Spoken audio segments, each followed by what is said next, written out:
Hello friends, ఈరోజు మనమైతే దక్షిణ కాశీగా చెప్పుకునే మన శ్రీముఖలింగంలో ఉన్నామన్నమాట. ఈరోజైతే ఇక్కడ చక్రతీర్థ స్నానాలు జరుగుతాయన్నమాట. ఇదైతే ఎగ్జాక్ట్‌గా శివరాత్రి నుంచి 3 రోజుల తర్వాత జరుగుతుందన్నమాట. మీకు ఇదివరకే వీడియో అప్లోడ్ చేశాను శివరాత్రిది. అదైతే మీరు చూడొచ్చు. దీన్నైతే మన తెలుగు వాళ్ళ ఆంధ్ర కుంభమేళాగా చెప్పుకుంటారనమాట. ఇక్కడికి పలువైపుల నుంచి జనాలైతే వస్తారు. మీరు కూడా ఆ క్రౌడ్‌ని చూడొచ్చు.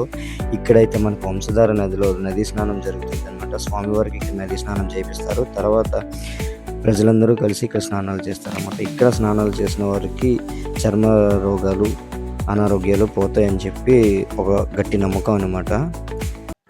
ఇక్కడ ప్రతి ఏటా జరిగే ఈ చక్రతీర్థ స్నానాల కోసం చాలా దూరం నుంచి జనాలు వస్తారనమాట. ఇక్కడ ముందుగానే రాత్రి వచ్చి ఇక్కడ రాత్రంతా బస చేసి పొద్దున్నే స్వామివారి స్నానాలు అవ్వగానే వెళ్తారనమాట. ఇక్కడ ప్రజలకి అంత నమ్మకం ఈ స్వామివారి మీద.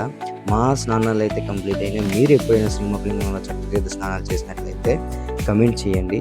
లేదు అనుకుంటే నెక్స్ట్ ఇయర్ రావడానికి పక్కాగా ట్రై చేయండి. దీనిపైన అయితే లాంగ్ వీడియో అప్లోడ్ చేశాను నేను.